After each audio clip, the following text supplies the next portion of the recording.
On a red-eye flight from New York to London, a single father slept in seat 8A. To everyone around him, he was just another exhausted passenger who hadn't slept enough in days. Then the captain's voice cut through the cabin, urgent and unlike any routine announcement. If there are any combat pilots on board, please identify yourself immediately. The cabin froze. No one moved. The man in seat 8A opened his eyes and understood that the past he had buried to protect his daughter was calling his name. Why would a single dad be the one an entire flight was waiting for? 3 hours earlier, Michael Turner had boarded Air Atlantic Flight 447 with nothing but a carry-on bag and the kind of exhaustion that comes from being both father and foundation to a 7-year-old girl.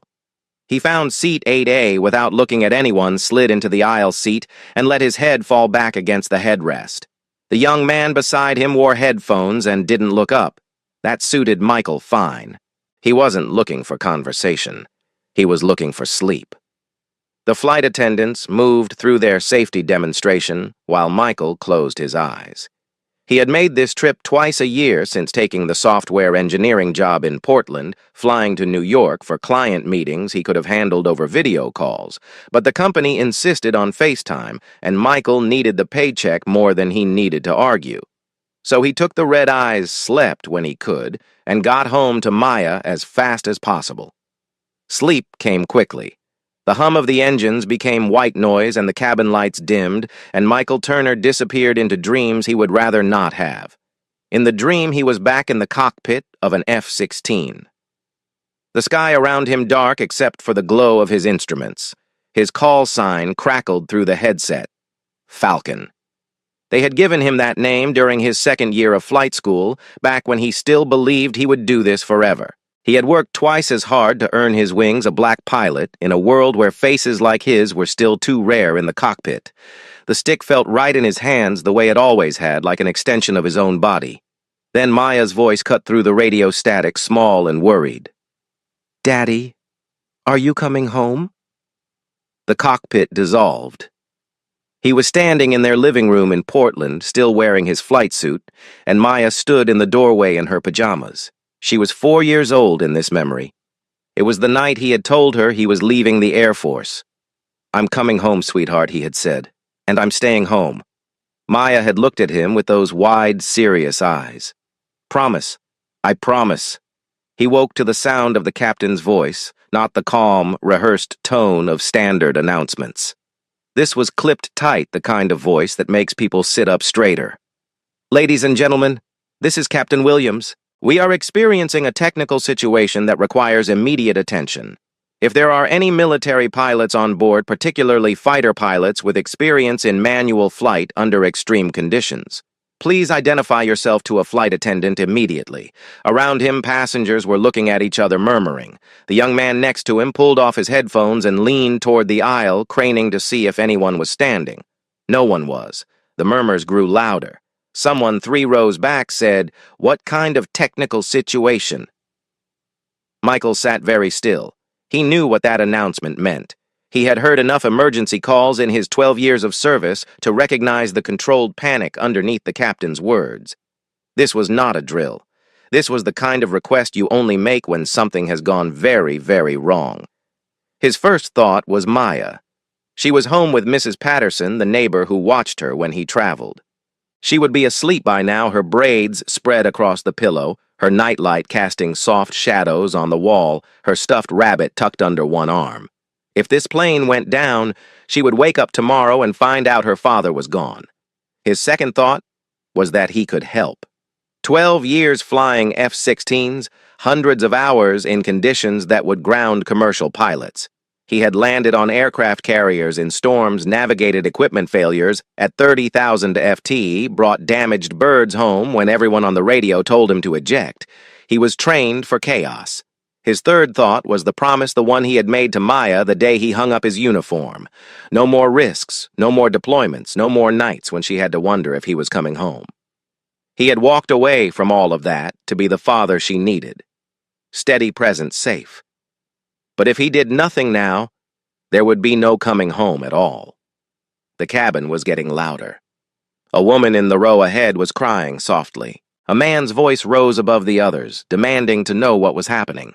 Michael heard the sharp click of seat belts being unfastened, people shifting in their seats, panic starting to spread like a living thing.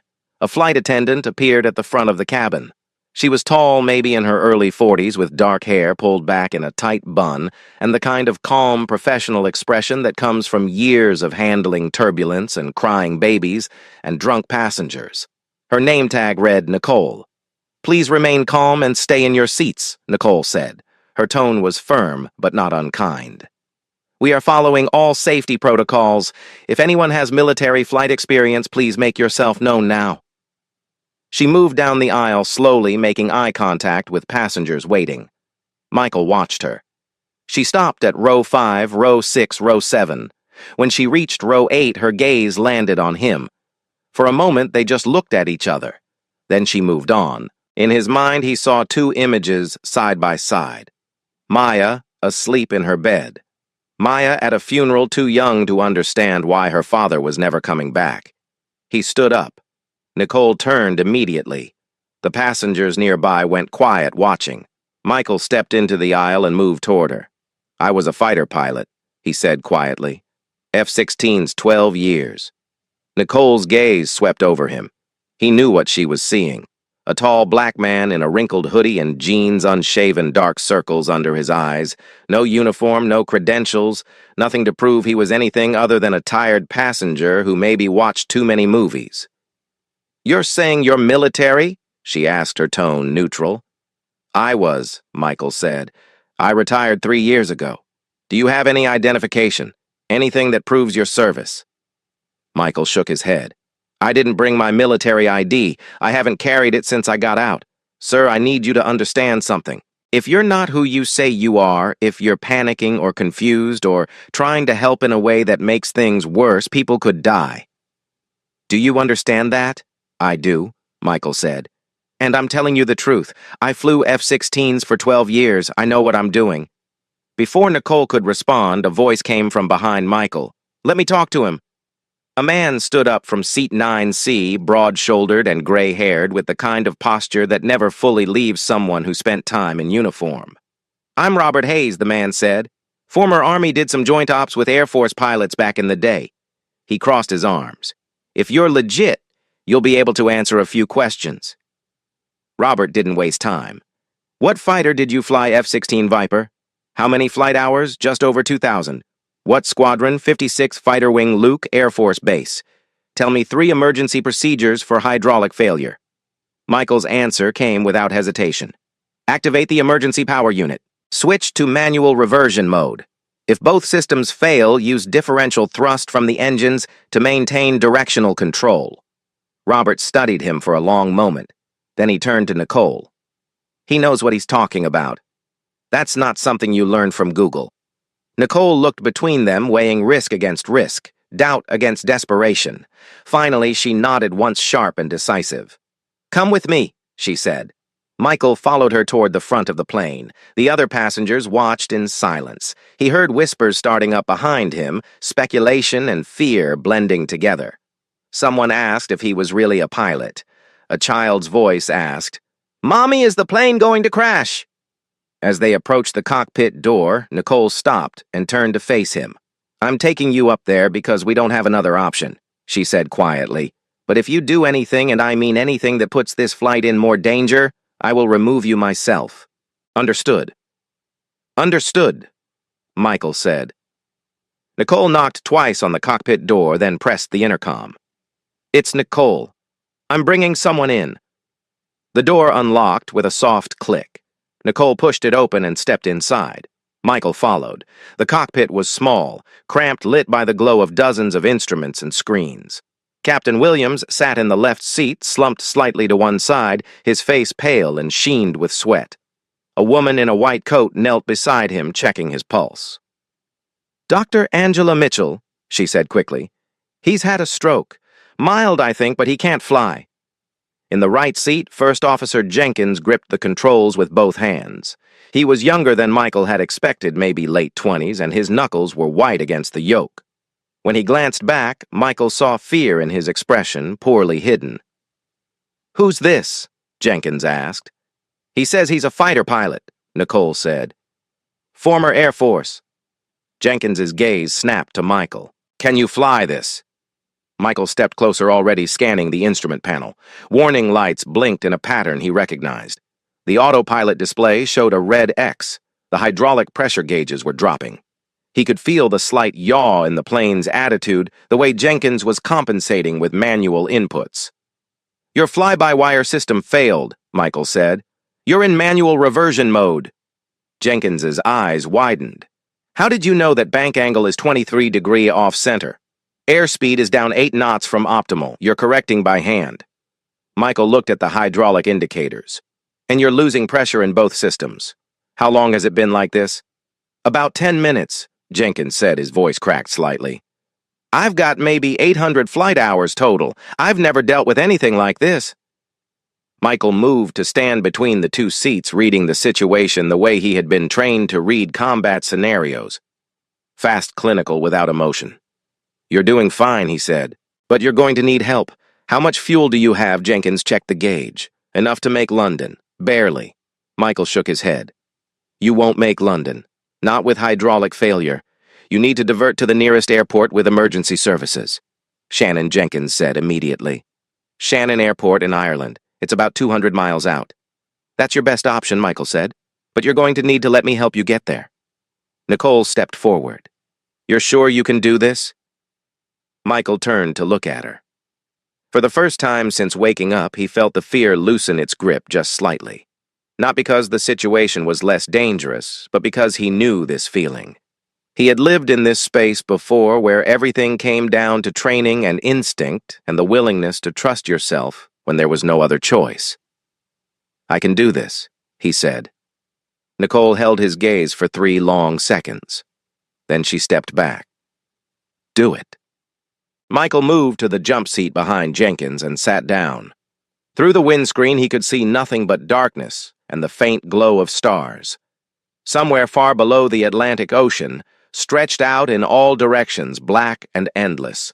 Somewhere far behind, Maya was asleep, safe. Unaware that her father had just broken his promise, he pushed the thought away and focused on the instruments. There would be time for guilt later. Right now, 189 people needed him to remember who he used to be. All right, Michael said. Let's get everyone home. Jenkins reached for the radio, his hand fumbling the switch twice before he got it. Shannon Tower. This is Air Atlantic 447. We are declaring an emergency, requesting immediate clearance for priority landing. The response came back within seconds, calm and professional. Air Atlantic 447, Shannon Tower. We copy your emergency. What is the nature of your situation? Jenkins glanced at Michael. Michael took over. Shannon, we have dual hydraulic system failure and our captain is incapacitated. We are operating under manual reversion. We need crash and rescue standing by. There was the briefest hesitation on the other end. Then the controller's voice came back. Tighter now, but still controlled. 447. Understood. We are clearing all traffic. Runway 10 is yours. Emergency services are moving into position. What is your current position and altitude? Michael read off the coordinates from the navigation display. We're approximately 190 miles west-northwest of your position. Flight level 370. We'll need to start our descent soon. Copy that. 447, we'll guide you in. How many souls on board? 189 passengers, 6 crew. Understood. We're ready for you. Jenkins set the radio down. What do we do now? Now we start bringing her down, Michael said slowly. We can't afford any sharp movements with the hydraulics this compromised. Every input has to be smooth and deliberate. Behind them, Dr. Mitchell was still kneeling beside Captain Williams. She looked up. He's stable for now, but he needs a hospital soon. We're working on it, Michael said. He turned his attention back to the instrument panel. The hydraulic pressure gauges showed both systems continuing to drop. They were running on fumes and backup reserves.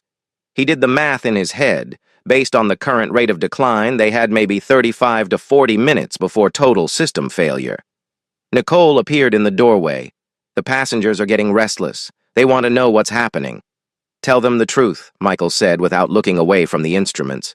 We're diverting to Shannon. We'll be on the ground in under an hour. Tell them to stay calm and follow instructions. Nicole studied him for a moment. Will we make it? Michael met her gaze. Yes. He said it with more certainty than he felt, but Nicole seemed to accept it. She nodded and disappeared back into the cabin. Jenkins began the descent, easing the nose down by fractions of a degree. The plane responded sluggishly, fighting him. Michael watched the instruments calling out adjustments. You're dropping too fast. Pull back half a degree, Jenkins corrected. The descent rate smoothed out. Good. Hold that. Keep your airspeed steady. They worked in silence for several minutes, Jenkins making inputs while Michael monitored the results. It was a delicate balance trying to bring the massive aircraft down without overloading the failing hydraulic systems. One wrong move and they could lose what little control they had left. Then the plane shuddered. A violent tremor ran through the airframe, rattling instruments and making Dr. Mitchell grab onto Captain Williams's seat for support. What was that? Jenkins asked, alarm rising in his voice. Michael scanned the panel. Just turbulence, atmospheric disturbance. It happens. Are you sure? I'm sure, Michael said, but his gaze stayed on the hydraulic gauges. The pressure had dropped another notch. They were running out of time faster than he had calculated. Jenkins started to pull back on the yoke instinct taking over. Michael reached out and placed his hand over Jenkins's. Don't. If you pull back now, you'll stall us. Just ride it out. Trust the plane. Jenkins's hand trembled. For a moment, Michael thought the younger pilot might ignore him. Then Jenkins forced himself to relax, keeping the yoke steady. The turbulence passed. The plane leveled out. Good, Michael said. That's exactly right. Jenkins let out a shaky breath. I've never been this scared in my life. Fear's not the problem, Michael said. Panic is. You're doing fine. But even as he said it, Michael felt his own fear coiling tighter in his chest. He had done this before, flown damaged aircraft, brought them home against impossible odds. But he had always been alone in the cockpit. It had always been just him and the machine and the sky. Now there were 195 people depending on him, and one of them was waiting for him at home, believing he would keep his promise. He pushed the thought down and focused on the instruments. In the cabin, things were deteriorating. Nicole moved through the rows trying to maintain order, but the calm she had projected earlier was starting to crack. Passengers had their phones out, some recording video, others texting loved ones. A woman in row 12 was crying openly. A man in row 20 demanded to speak to whoever was in charge. Robert Hayes stood up from his seat and moved to the front of the cabin. He raised his voice just enough to be heard. Everyone needs to calm down. I know you're scared. I'm scared too. But the people up front know what they're doing. The best thing we can do right now is stay quiet and let them work. A man in his 40s, reeking of alcohol, pushed out of his seat and stumbled into the aisle. His face was flushed, his words slurred. Who the hell are you to tell us to calm down? You don't know what you're talking about. We're all going to die because they let some random guy into the cockpit. Robert stepped toward him, his posture shifting into something harder. Sit down. The drunk man jabbed a finger at Robert. I want to talk to the real pilot, not some faker who Nicole appeared between them. Sir, you need to return to your seat immediately. I'm not sitting down until someone tells me what's really going on. His voice carried through the entire cabin. Other passengers turned to look. The panic that had been simmering under the surface began to boil over. Someone shouted from the back. A child started crying.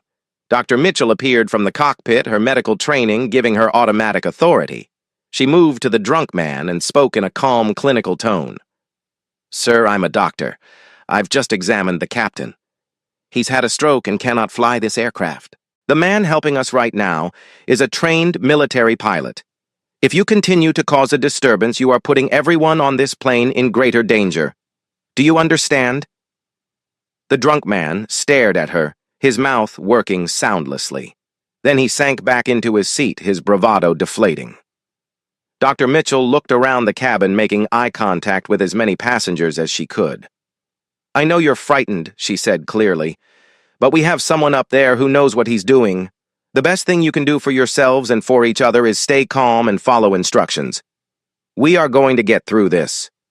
The cabin quieted slightly, not silent, but manageable. Nicole gave Dr. Mitchell a grateful nod and returned to the cockpit. "How bad is it out there?" Michael asked. "It's holding," Nicole said. "Barely." Michael turned back to the instruments. "Then we need to move faster." He leaned closer to Jenkins. "I need you to transfer primary control to me." Jenkins's head snapped around. "What?" "I need to take the yoke," Michael said. "You've done great, but we're about to start the final approach, and I've done this before. You haven't." Jenkins's face went pale. "I can't just hand over control. I'm the first officer. I'm responsible for this aircraft, and I'm telling you that the best way to fulfill that responsibility is to let me help you," Michael said. His voice was firm, but not unkind. "This isn't about ego or protocol. This is about getting everyone home alive." Jenkins looked at the instruments, then at Captain Williams slumped in the other seat, then back at Michael. The fear in his expression was raw and undeniable. Finally, he nodded. "Okay," he said. "What do I do?" "You keep monitoring the instruments," Michael said. "Call out anything I need to know. Be my second set of eyes. Can you do that?" Jenkins swallowed hard. "Yeah, I can do that." Michael shifted forward and took hold of the yoke. The moment his hands wrapped around it, muscle memory kicked in. The feel of it was different from an F-16 stick, heavier and less responsive. But the principle was the same. He was in control now. The plane was his to command. Nicole watched from the doorway. "Are you sure about this?"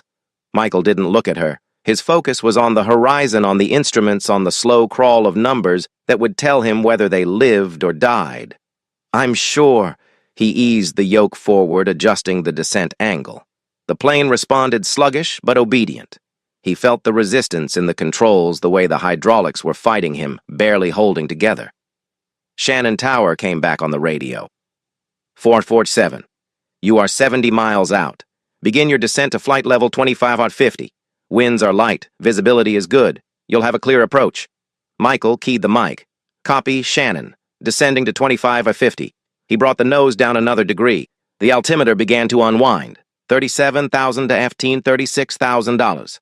35. The plane shook again. A long, rolling vibration that rattled through the floor. Hydraulic pressure just dropped again. Jenkins said, "We're down to 15% on System 1. System 2 is at 10. Michael's jaw set. They were losing it faster than he had hoped. "How much longer can we maintain control?" Jenkins checked the readouts. "Maybe 20 minutes, maybe less." 20 minutes. Shannon was still roughly 35 minutes out at their current speed. The math didn't work.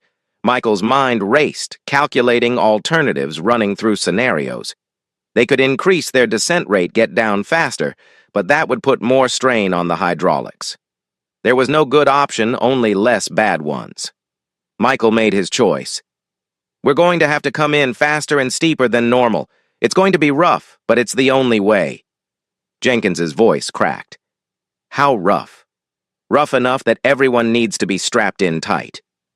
Nicole was already moving. She stepped back into the cabin and raised her voice. "Everyone listen to me. We are beginning our descent. I need all of you to return to your seats immediately. Fasten your seatbelts as tight as they will go. Put your heads down and brace. Do it now." Passengers scrambled to comply. The cabin filled with the sound of clicking seatbelts and shuffling bodies. A few people were praying, others sat in silence, white-knuckled and staring straight ahead. An elderly couple in row 15 held hands, their faces calm and resigned. Back in the cockpit, Michael adjusted the throttle and increased the descent rate. The nose tipped forward. The airspeed climbed. The altimeter spun faster. $25,000, FTA $20,000. 15. Hydraulic pressure at 8%. Jenkins said his voice was steady now, focused. Fear was still there, but it had been pushed aside by something stronger. Discipline. Training. Michael's hands moved over the controls with practiced precision. He had done this 1,000 times in his mind in simulators in the sky over deserts and oceans and mountains. The specifics were different, but the principle was the same. Stay calm. Trust your training. Fly the plane. The radio crackled. 447 Shannon Tower. You are 20 miles out. We have you on radar. Maintain current heading. You are cleared for emergency landing on runway 10. Copy Shannon, 20 miles out. Michael could see lights now faint and distant glowing against the darkness. Ireland, the coastline. Somewhere down there, people were waiting with fire trucks and ambulances and prayers. Hydraulic pressure at 5%. We're gonna lose it, Jenkins said. Not yet, Michael said. Just hold on a little longer. The plane bucked hard, a sudden violent jolt that threw Dr. Mitchell against the bulkhead. She caught herself and steadied Captain Williams, who groaned softly. Michael fought the yoke, forcing the nose back down, keeping them on course. 4%, Jenkins said. Michael didn't respond. His entire focus was on the lights ahead, growing larger, brighter. The runway was out there. He just had to reach it. 3%.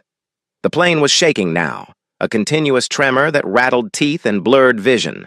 Sweat ran down his face. In his mind, he saw Maya's face, heard her voice. Daddy, are you coming home 2%? Shannon Tower, we are on final approach, Michael said into the radio. His voice was calm, controlled. Nothing in it betrayed the fear clawing at his insides.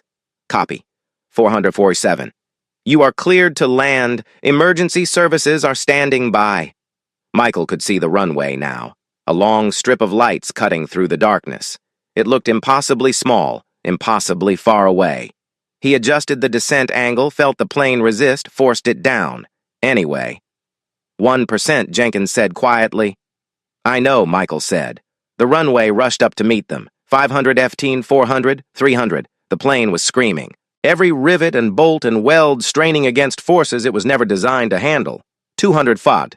The hydraulic pressure gauge hit 0. We just lost everything, Jenkins said. The controls went slack, lifeless. The plane was a glider now, a massive metal tube falling out of the sky with no way to steer except the engines. I'm going to use differential thrust, Michael said. Increase power on one engine to turn decrease on the other. It's going to be rough. Jenkins stared at him. You can't land a commercial jet like that. Michael's gaze never left the runway. Watch me. He adjusted the throttle on the right engine, felt the plane yaw slightly to the left. He corrected with the left engine. The plane wobbled, fighting him, but it turned. He was flying it the way he had flown damaged fighters, trusting instinct and feel over instruments and automation. 100 FT. The runway filled the windscreen. Michael pulled back on the throttle, killing speed, letting gravity take over. The plane dropped. 50 FT. In the cabin, Nicole braced herself against the seat. Passengers screamed. Someone was reciting the Lord's Prayer. The elderly couple squeezed each other's hands tighter. 20 FT. Michael whispered, Come on, come on. 10 FT. The wheels hit the runway. The impact jarred through the entire aircraft, a bone-rattling thud that threw passengers against their seat belts and sent overhead bins rattling. The front landing gear hit first, then the rear, and the plane bounced once before slamming back down onto the tarmac. Metal screamed. The fuselage shook violently. They were on the ground, but they were moving too fast. Far too fast. The runway stretched ahead, lit by emergency lights, and Michael knew with cold certainty that they weren't going to stop in time. We don't have brakes, Jenkins said. We're not going to stop. Shannon, we need the sand arrestor, Michael said into the radio. Where is it? The controller's response came back immediately. 447. The sand bed is 3,000 FT down the runway on your right. There will be guide lights directing you. Turn into it when you see the markers. Michael scanned the runway ahead. In the darkness, he could just make out a series of red lights offset to the right. The sand bed. It was designed as a last resort for planes that couldn't stop. A strip of specially engineered sand that would create massive drag and bring an aircraft to a halt. Hold on, Michael said to Jenkins. Then he raised his voice. Tell Nicole to brace everyone. This is going to be rough. Dr. Mitchell disappeared through the cockpit door. Seconds later, Nicole's voice rang out through the cabin. Brace positions now, heads down. Do not lift your heads until we have stopped moving. Michael adjusted the throttle, increasing power to the left engine while cutting the right. The plane began to veer right, sluggish and unwilling. He pushed harder, demanding more from engines that were never meant to be used for steering. The nose swung slowly toward the red lights. The runway blurred beneath them. Michael could see the sandbed now, a darker strip against the concrete positioned at an angle to catch planes that overshot. He cut power to both engines, completely feeling the plane slow slightly, but nowhere near enough. "We're not going to make the turn," Jenkins said. "Yes, we are," Michael said.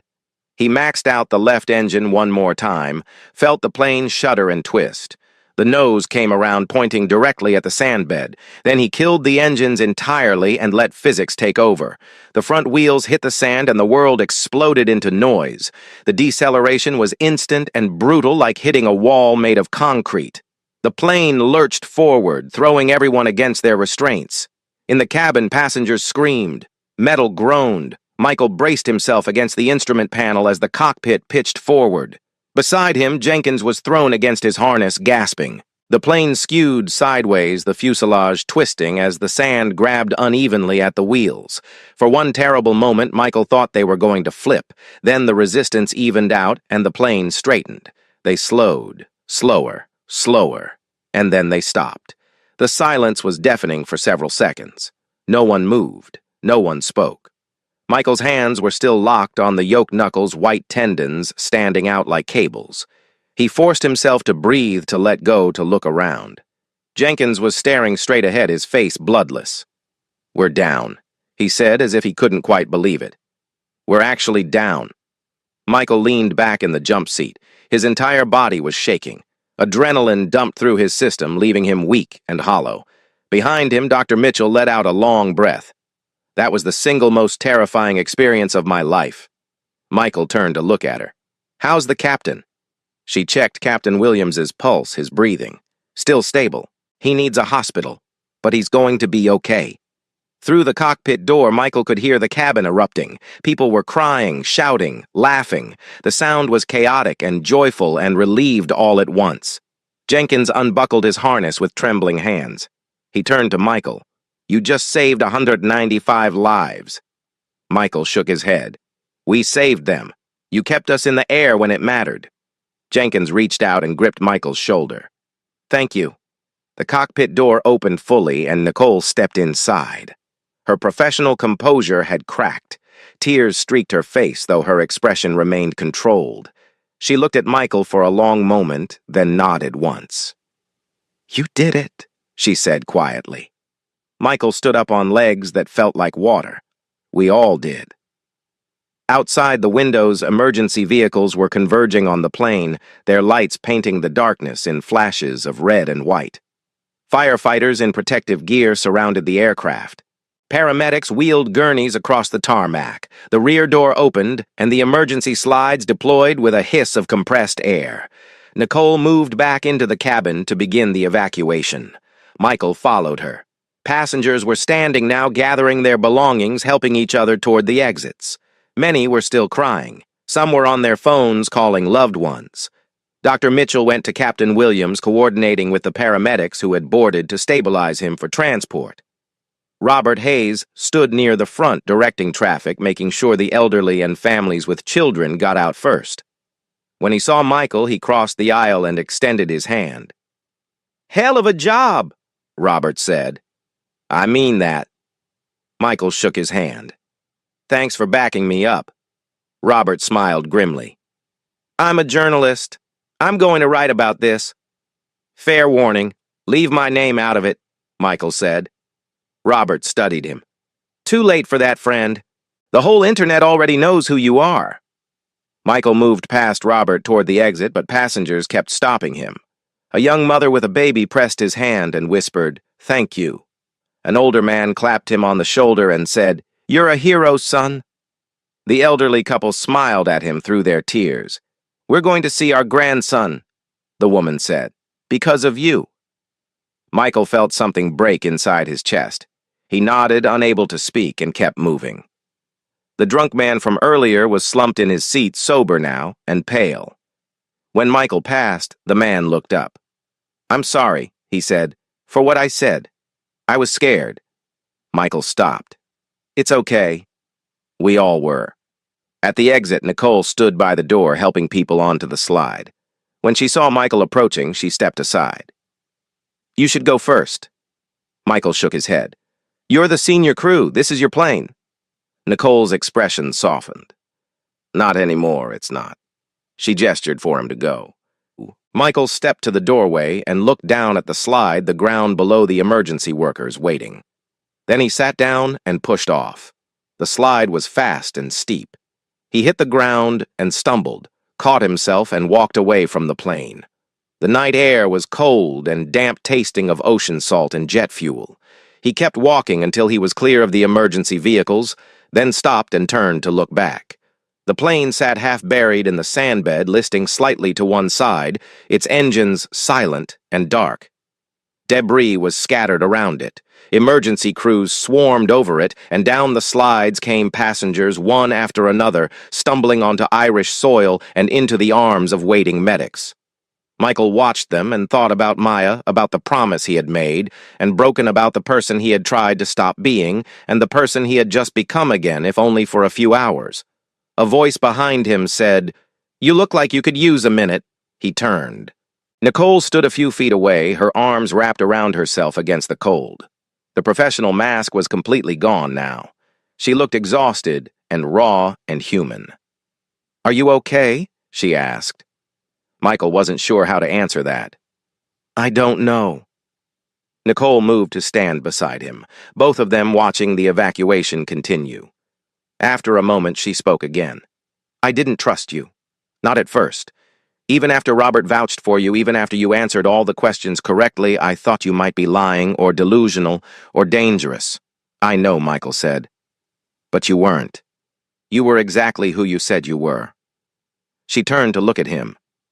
"Why didn't you want to help at first when the captain made the announcement? You didn't stand up right away. I saw you. You were thinking about it." Michael was quiet for a long time. Then he said, "I have a daughter. She's 7.